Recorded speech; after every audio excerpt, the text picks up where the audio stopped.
Hello, movie lovers. Welcome home. My name is Amy Henserling, and you are listening to Watch This List Unplugged. This series is a hidden gem series where I am going through a book called The Best Film You've Never Seen. And then each of my guests has two of their picks for the most underseen/underrated movies that they kind of want to spread the word about. Today, though, is the first time, and Mitch should feel very special for this. I have done, I think now 16 episodes, and I have never had someone give me a movie that I gave a perfect score to until today. So, Mitch Caps over here, say hello to everyone. Hello. Mitch, did you have any idea when you suggested the films that you did that I would like it as much as I did? Were you surprised? Yeah, I was. Especially I was nervous about the first one because you said you're going to blind buy it. Yes, I did. You're putting money in, so then I got pretty nervous. So I didn't know. It's when you're recommending movies to people, it's become sort of impossible to know how they're going to react to it. You think you've got a shoe in for somebody, even someone you know extremely well, and there's just no way to know. It can definitely backfire.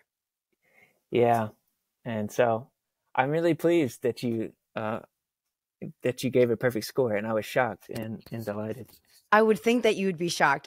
When I was watching it, also, we'll get into this soon, but when I was watching it, I thought I actually didn't like it at all. Mm-hmm. And I was going to message you and say, like, Mitch, you should pick something else because I'm so bored. Like, I'm about to turn this off, or I was not there with it. And then it just shifts, which we'll discuss. But and Mitch originally also had given me, you want to tell everyone the way you did it was like 3 sets in certain decades. And then you had like different categories, right? Yeah, I tried like, to give what you would blind you bags. I know I said I've got 2 screwball comedies in this bag from the 50s, and then 2 melodramas from the 40s, and then 2 melodramas from the early 30s. Right. But you didn't let me blind bag you, actually. Because I was like, this. What's in there? Okay. What's in there? Yeah. Yeah.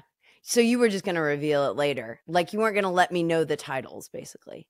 Yeah. Have you ever been in like the bookstores where they sell those bundle books and they're like, here's 12 books and you can buy it for $10? But they don't tell you what's in it? No, but sometimes they'll say like, these are mysteries or these are Westerns, or sometimes they're miscellaneous. It's kind of like, what's that thing called? Secret Santa? Or like White Elephant? Yeah. I think it's Secret Santa, not White Elephant, where you don't know. Mitch, can you, do you remember how you and I even got connected on Letterboxd? I can't remember who it was through. Some mutuals that we had, for sure. Because you're in a group with like Zig and right, Zig, and Benjamin, Kevin. Right. So it could have been any one of them liking one of your reviews or something that caught my eye. And I don't even remember what the first review was that made me give you a follow. Maybe it was, no, I don't remember at all. I think the one that I liked that you wrote that really stood out to me was your Stalker review. Yeah, you left some engaging comments on that. But you sort of, and this is the only reason I can really conceive, despite loving the movie, that you gave a perfect score to the first hidden gem, is it must have hit you on a massively personal level. And it seems like that seems to be a through line in a lot of what you write, is something will really hook you like in your gut. And that's an interesting, I like reading that sort of stuff. So do I. Mm-hmm. I think I've figured out that the term for my movie watching high ratingness is clockwork providence. Oh, okay. Because I feel like a lot of times certain things will hit me at a meant to be time. And so when I'm watching it, the thoughts and the writing that come out of it it's like, it was meant for me to see it right then, whatever I was going through at the time, and then this review sort of pours out. That's really great. Yeah. So that's my metric for like 5-star.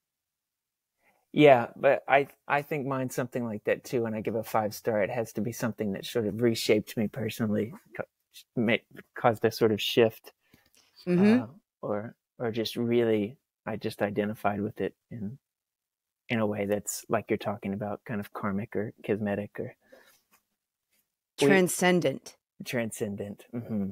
Yeah. It has so much to do with timing. People talk about a lot, like, that things have to do with mood, like if you're feeling something or not. I think it has more to do with like actual life timing, like in my experience. Well, yes, okay, this providential angle, I think, is a really good approach to take with movies. It's better than sort of viewing them in a like you're an island or you're in a vacuum. I like the word providential really is the right word.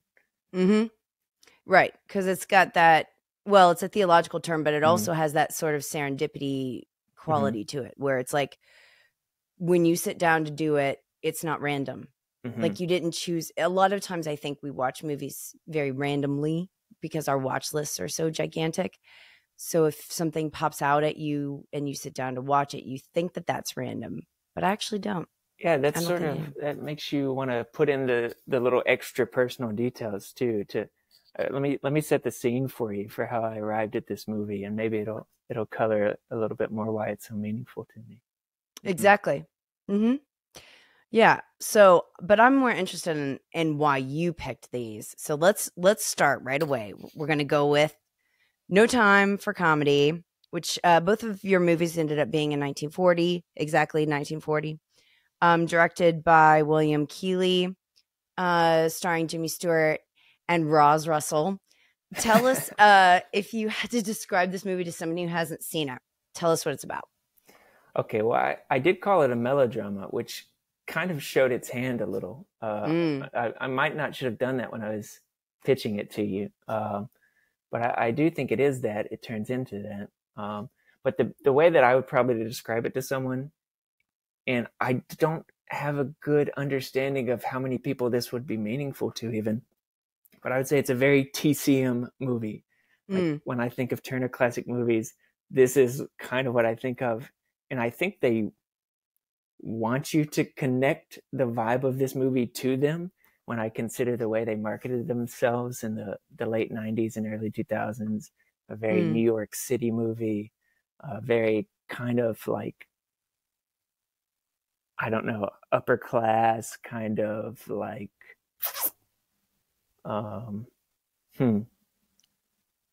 yeah, I don't know. I would say it was a very TCM movie, and I don't know who that would be meaningful to. Did you watch TCM coming up? Or yes, I did. Not as much as like silly stuff like Disney or I was really a Nickelodeon kid, to be honest. But yes, TCM, my parents definitely, my dad especially, is really into older films. Okay. So definitely, yeah. I know what you mean by that, at least. Okay, well that's helpful then. Yeah. I mean, other than that, I would just say it's a melodrama. I mean, just bare bones 1940s melodrama. Yeah, and it's like Jimmy Stewart's a playwright. The whole thing's based on a play, so it feels very play-y, stagey. That's true. And then he meets Roz Russell, who's an actress. She's championing his play. His name is Gaylord Esterbrook. Right, which is absurd. It's kind of, it doesn't fit him at all. Because he's like a country boy, right? Or something. Yeah, he's a country boy, and nobody believes that he's the author of the plays. Right. Like he shows up and he's like, I wrote this, and they're like, no, you didn't. Like, step aside. Until he begins reciting it for them. Right. Yes. Word for word. And he's kind of green. Right. And what is fascinating about this movie, and you wrote about this in your review, was the shift. That it goes from sort of this light rom-com, easy breezy thing that could have just been another movie. And then I felt like it really tackles themes that are very, very weighty that I don't really see explored a lot. Yeah, I love the way that you wrote about it, and it's very exciting that you targeted this shift too. And I think the things that were turning you off to the first half are things that I ordinarily kind of go for. And Right. so when I was younger and I was watching it, I think, oh, I know exactly what's going to happen, and I can just buckle in and enjoy it, And then it just suddenly, there was a huge pothole and an entire shift. So it's very memorable in that way, and almost like gimmicky's too frivolous a word for it, but Mm. it's almost like it feels like this would get talked about more for this reason, or that it would have stood out to people more for this reason. But if you look at the kind of letterbox reviews for it, it seems like uh, people didn't go for it. Yeah, it's definitely not popular and it's not seen. Like me logging it, my buddy Graham ended up seeing it. Mm-hmm. I saw Graham's review. Yeah, and I think you commented on that too. But a lot of people are like, "What the heck is this?" Like, I've never heard of it, and it's got very famous people in it. Mm-hmm. And it was written by the Epstein brothers, who wrote Casablanca. Yeah, so it's weird how these things kind of slip through the cracks. I think it's because there's kind of this when it comes to the Hollywood's golden age, there's kind of like a canon, especially there's a Jimmy Stewart canon for sure, Right? And then there are things outside of it that people would maybe assume are good, and some of them aren't, but that are more apocryphal. And this one just didn't make it into the canon. So it's definitely not prime time TCM viewing. It's not going to get you North by Northwest or Wizard of Oz spots or anything. Right. It's something they shove in like early afternoon or something. So when you first saw it, what stuck out to you the most? There are two things that really stuck out. The shift was one of them. That I just think that probably seared it in my brain because I wasn't expecting it at all. And the scene in Central Park was just so magical. It's a very, very heightened kind of sequence. Beautiful, romantic, sort of just kind of a weird dream. And it stuck out to me. And it was as good this time too, seeing it back. So I was happy to see that seemed to stick out to some people too. So yeah, it definitely does. And I ended up watching this 3 times. Like, I saw it the first time and was just kind of blown away and then like personally affected.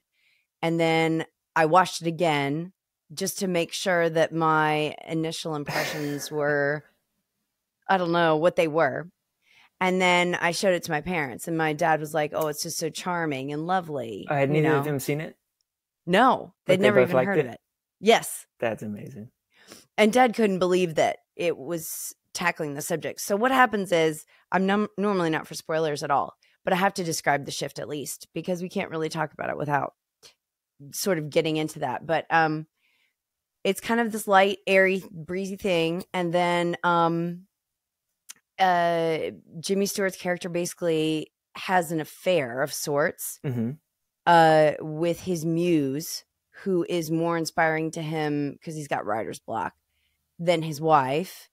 But the way in which everyone operates, and this is my thing. I'll ask you what yours is though, because I'm curious. But the way that everyone sort of handles, like both spouses handle both spouses getting together, is fascinating to me, because it's like so logical and direct and honest and rational.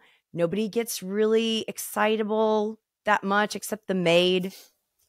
And everything's sort of spoken in such a non-judgmental, empathetic way that I feel like I'm always longing for in life. That just doesn't happen. So when I see it like that, it really speaks to me. That's funny. My wife has this thing where she'll always talk about in movies where there's something that nobody's saying, and she's like, just tell the story, just explain it to them. And of course, that would kind of rob some of the drama and the conflict. But it is so funny how little people in films will be rational and just talk about what's going on. And you do see that between the two spouses. Exactly. And they sort of are curious instead of like defensive.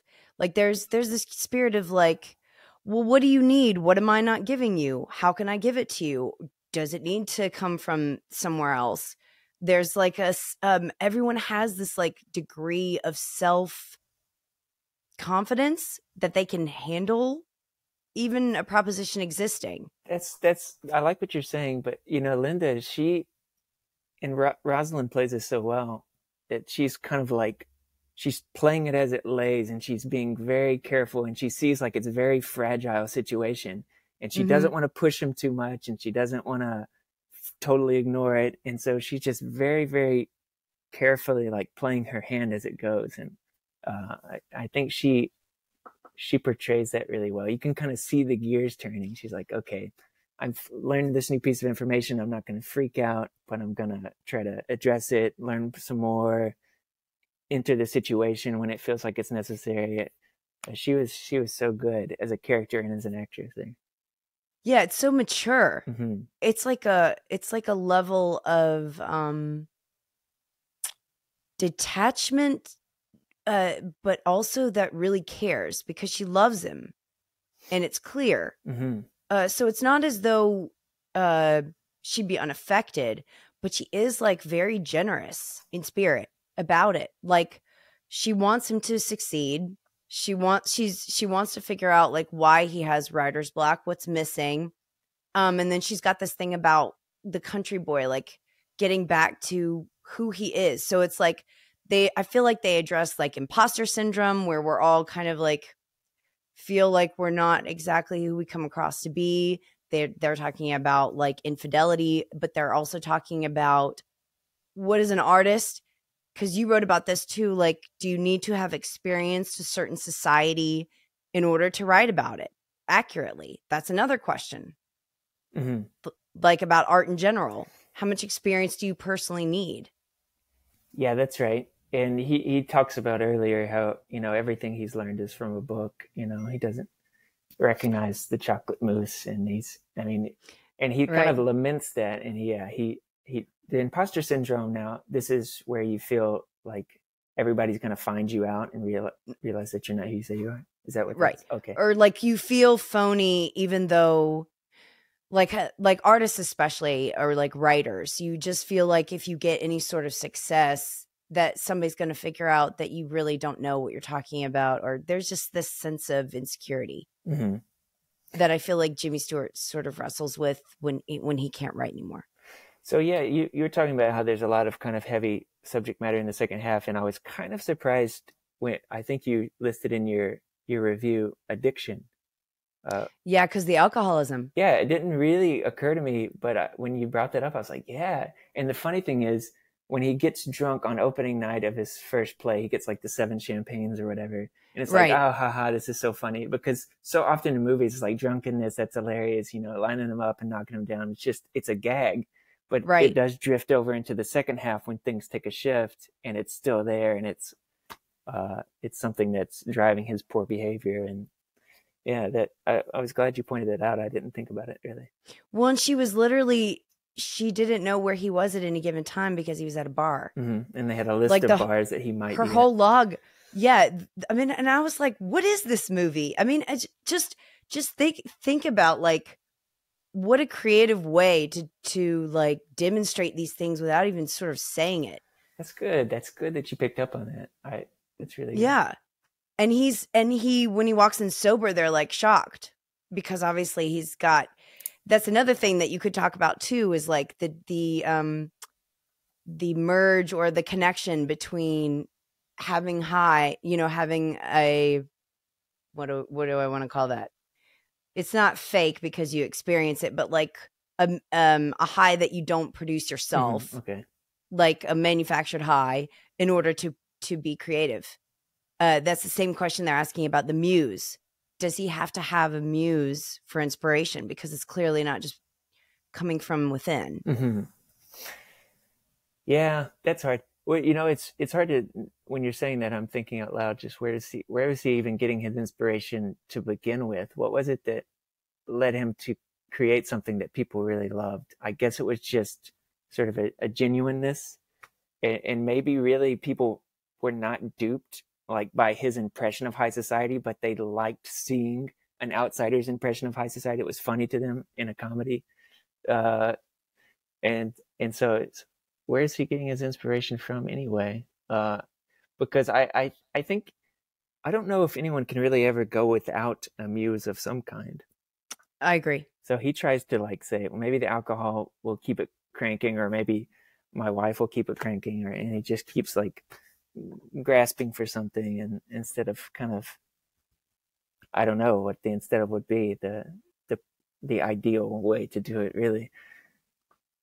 Yeah, it kind of reminds me. I just thought of like a line from Drake, of all things, the musician, the rapper. okay. Yeah, where he says like, they're saying I fell off, or I needed that, or I fell back, or I needed that. It's like everybody reaches a point where, when they first start off, it is very genuine. It does have that authenticity to it because it's new, and the person isn't jaded, and they're not famous yet, and so there's like this sacred quality to it where it's sort of precious. Mm-hmm.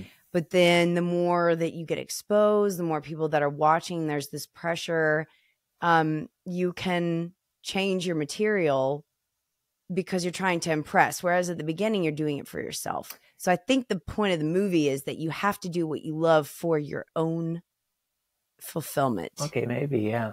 But he couldn't produce what he had once produced anymore because he was a different person. And so I guess he needed, maybe his journey is finding out who he was again so that he could do it for himself. Exactly. Or who he wanted to be anyways. So yeah, those are some really good insights you're having here. No, I thought it was great. I'm sorry to talk so much about it, but I just love this movie. I was really thrilled that you got what you got out of it. I was like, did we watch the same movie? I mean, I know. I don't know why I was so surprised, because I feel like something like this, it could just easily slip through the cracks. So for instance, I was saying like, I knew exactly what was going to happen, and you kind of said that too. Like, I know how this is going to end. And so if a person is so dead set in that, then they don't even really watch it anymore. So that could have happened to either one of us. And maybe that does happen to a lot of people when they see it. That can happen a lot too if you are sort of used to a genre, like screwball or melodrama. Right now with Giallo that I'm doing, if I don't pay attention and I'm not very present, things will start running into each other because you do sort of see the same. Yeah, this just happens with movies in general, even if no genre. Yeah. It's like, it's so hard to really like appreciate it like you once did. And especially if you're watching a lot of movies, like I think you and I do, and they just kind of bleed together. Blend. And you don't get moved as much by them anymore unless you're having one of these clockwork providences. But yeah, I see that. Yeah, it's sort of about being present, and then also, to me, having I always try to sort of have an awareness of where I am emotionally, or have some sort of, I don't know, so that I can even access film. Because if I don't know myself and I don't understand what I'm going through, then I can't see it in something. It can be right in front of me, but I can't see it. So a lot of this is also, I think that all of us are writers on Letterboxd, and so we are thinking thoughtfully and critically. But the degree to which you're sort of connected to your own self, I think, helps with the viewing. Do you find that you're sometimes unsure which lens you're going to put over a film as you're watching it? What I'm saying is almost like which, weird word, but hermeneutic, like I'm going to use while I'm watching this. That's something that I have, because if I view this in one way, it's a 4 stars. If I view it in this way, I hate it. It's 1.5. So that apples and oranges, the whole fruit basket of trying to assess a movie is kind of a constant problem. It's too strong a word, and also if somebody assigns you a movie, like in this case, you're much I feel like you give it the fairest possible shake in those instances. Or I have one, I've been assigned a movie or someone is screening one for me. I'm like looking for gold in it. So I don't know. Yeah, that's why on your letterbox, I noticed that your bio line says, "Don't pay any attention to my it's just ridiculous. star ratings." The stars are garbage at this point. Yeah, so you have a good point there. It made me think of my viewing of The Counselor, because that movie stinks in a lot of ways. Yeah, it does.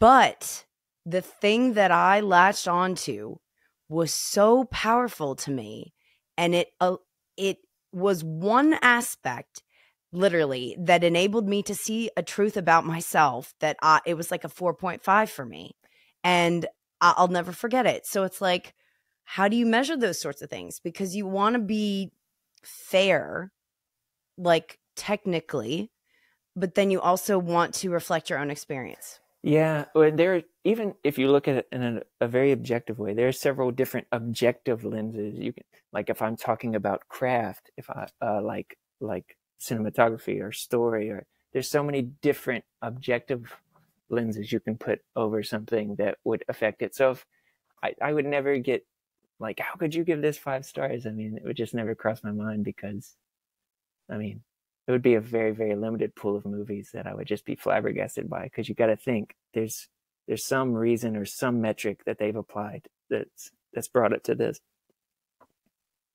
and it's very powerful to them, right? For whatever reason, it sort of doesn't matter. But that's the thing that I'm the most interested in. Why do you love this movie? Because everybody has these different sort of criterion for why. Okay, so No Time for Comedy, please watch it for me. And because Mitch gave it to me, and he calls it the TCM sort of standard, go with that. And then his second movie also ended up being very good, City for Conquest, which is a 1940 movie. You're going to say the director's name, Mitch. Yes, I was supposed to.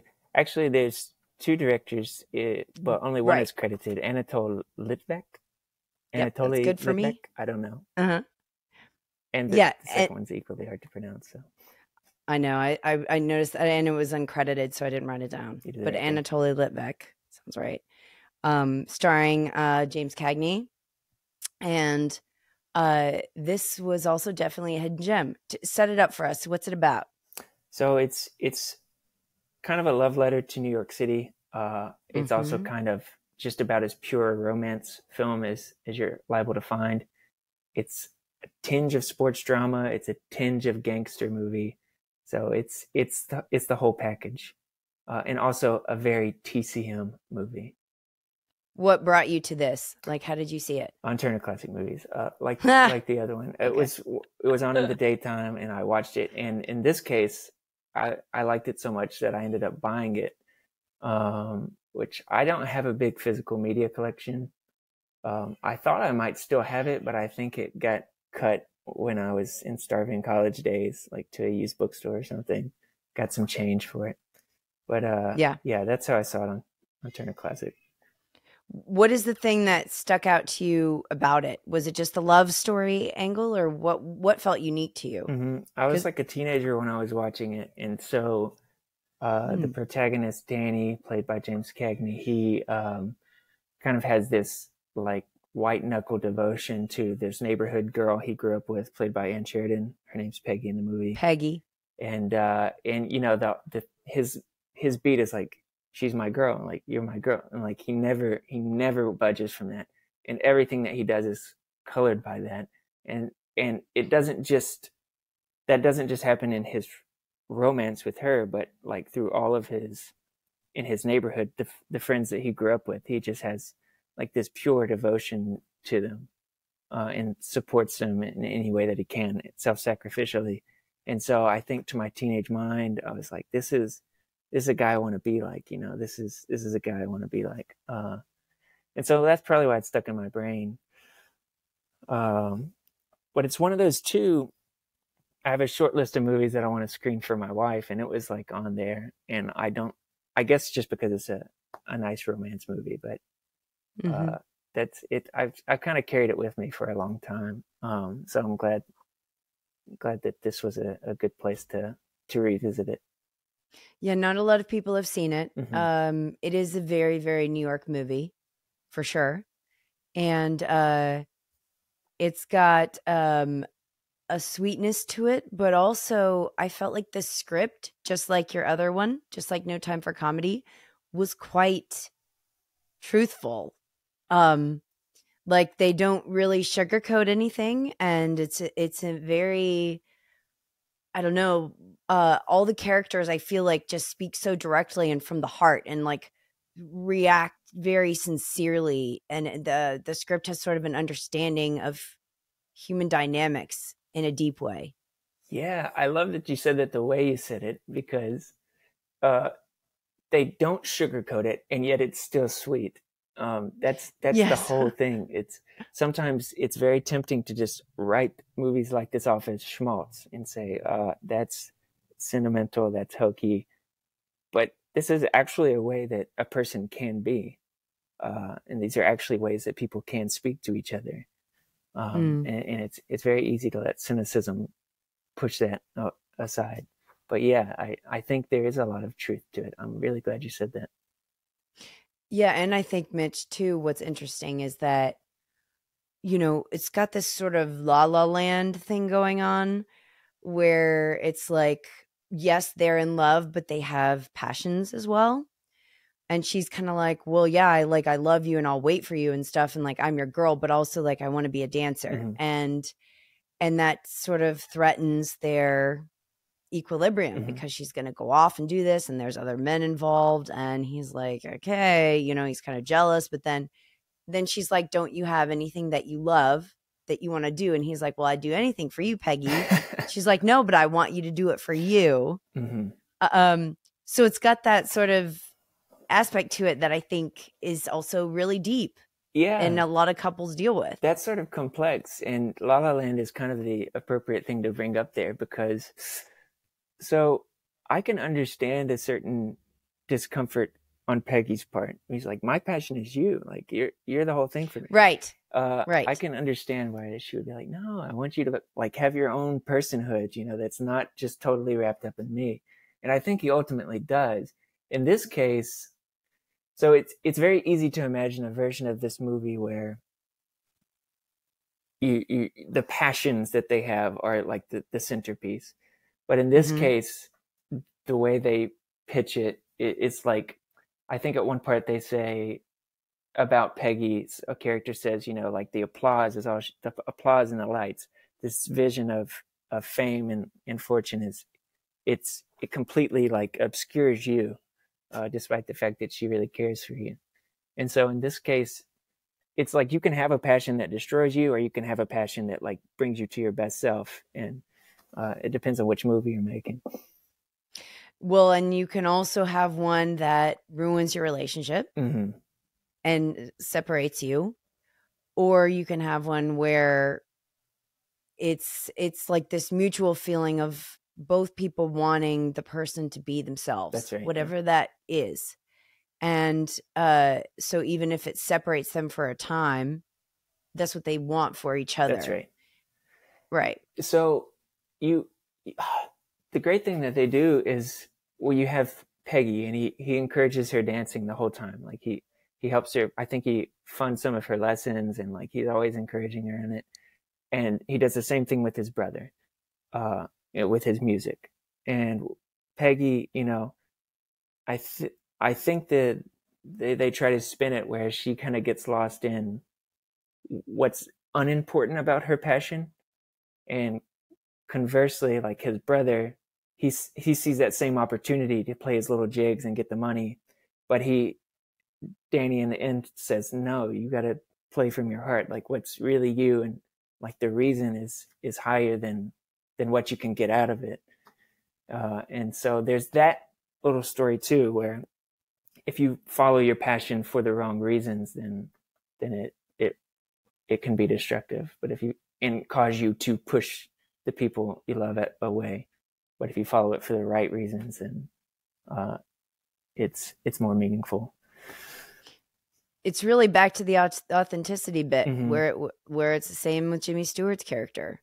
The further you sort of drift away from who you are and your love for something, like if you're doing it for money or you're doing it for fame or you're doing it for any other reason, even if you're doing it for love, because then in his case, right, he goes back to boxing because he wants Peggy, Right. not because he wanted to do it or like he felt, the drive or the ambition. He was like, oh, I didn't know you needed me to be ambitious, Peggy. So it's like you could also just have the best intentions, right?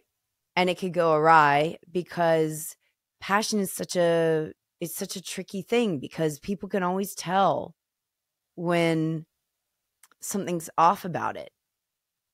Like if it doesn't feel real, people can tell that, I think, especially if you're in like if you're in like dancing or music, you can feel that lack if it isn't there.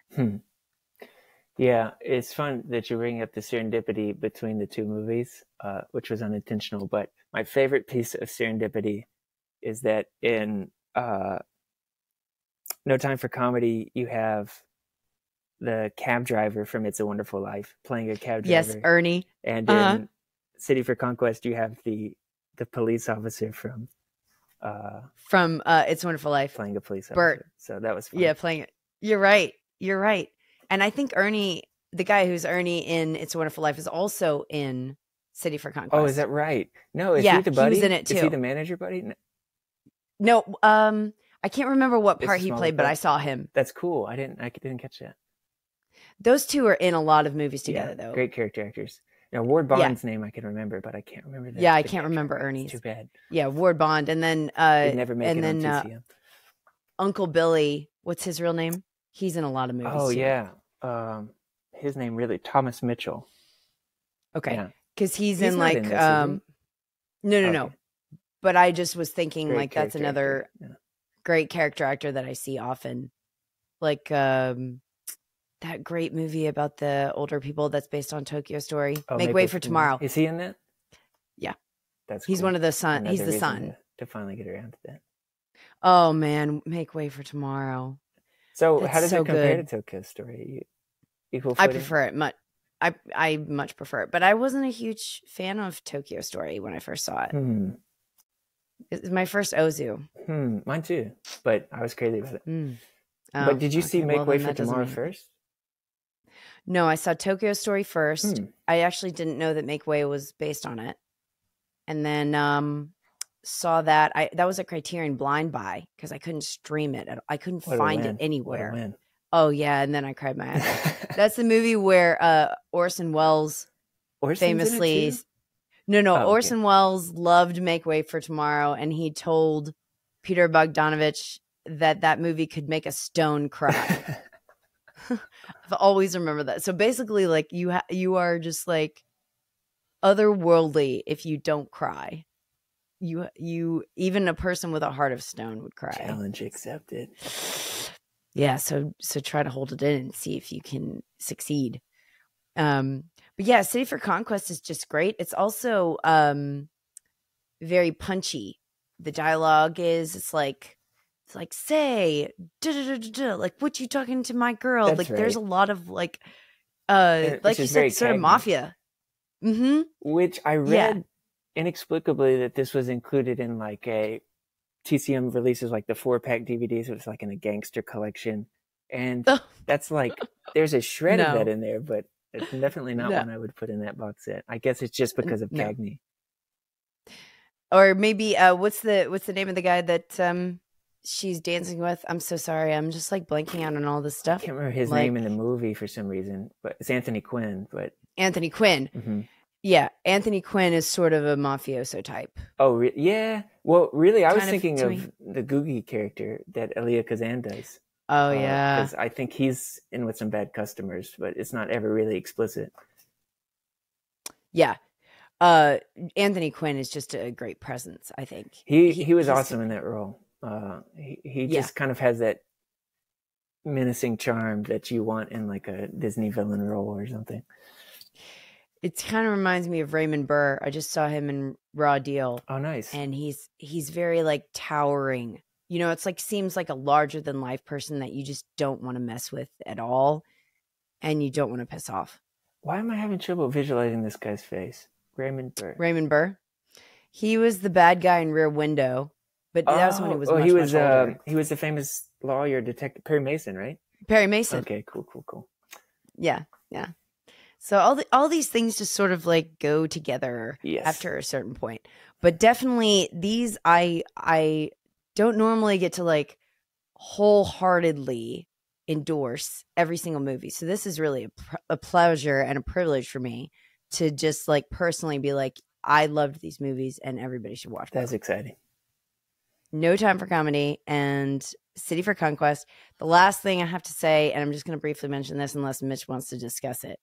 I made Mitch watch this movie, The Homecoming, which is directed by Peter Hall from 1973. It was from my book because I do one from this book each time by Robert K. Elder. And this movie is so much yelling.